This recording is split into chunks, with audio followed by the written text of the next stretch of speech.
I think ये तो बहुत बड़ा मसला है एंड आई थिंक हमारी नेशन के साथ है। एक चीज़ मैं पॉइंट आउट करता हूँ कि हम लोग जब बचपन से अपने बच्चों को देखते हैं और एक्सपेक्ट करते हैं कि वो इंटेलेक्चुअली इंटेलिजेंट हो, एकेडमिकली आगे जाएं, अच्छे स्कूल्स में पढ़ें, तो आईक्यू के हवाले से हम उन पे काफ़ी काम करने की कोशिश करते हैं।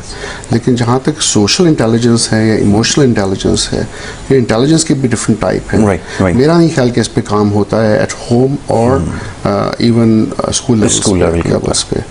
तो सोशली हमारा इंटरेक्शन एक दूसरे के साथ क्या होना चाहिए, रिश्तेदारों में, नेबर्स के साथ, जहाँ आप कम्युनिटी में एक दूसरे लोगों से मिलते हैं, अपने सेम एज ग्रुप में, अपने से छोटे, अपने से बड़े, ये जो है ना तालीम जिसे हम समझते हैं आती थी घर से और हमें बड़े बूढ़े समझाते थे और आगे दी जाती थी, इसका जो है ना वो इसमें कमी आती जा रही है मेरे ख्याल में। और इमोशनल इंटेलिजेंस भी जो है, जितना ज़्यादा स्मार्टफोन्स और मीडिया पे यंगस्टर्स इंगेज होते जा रहे हैं, 1-to-1 इंटरेक्शन जो है मशीन के साथ इंसान का हो रहा है,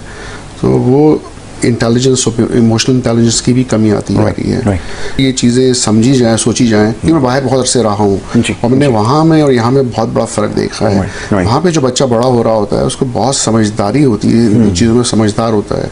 उसको इंडिपेंडेंट भी ज़्यादा जल्दी कर दिया जाता है और वो देखता है, समझता है और इंडिपेंडेंट होते हुए कई बेहतर फैसले कर लेता है बाद में जाके, मैच्योर भी जल्दी हो जाता है। हम बेसिकली, मेरा नहीं ख्याल कि हम इस स्टेज पे पहुँचे हैं कि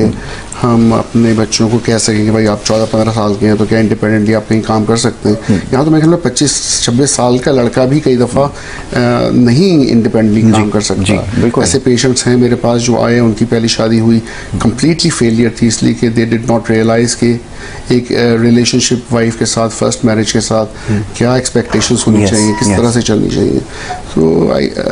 I think range of issues हैं जो कि आई थिंक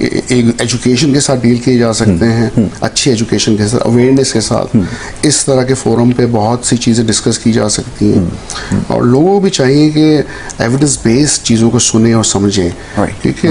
इंफॉर्मेशन तो बहुत जगह से मिलेगी और कई तरीके की मिलेगी, लेकिन क्या वो सही इंफॉर्मेशन है, इसको समझना बड़ा ज़रूरी है। फिल्टर आपको खुद करना पड़ेगा।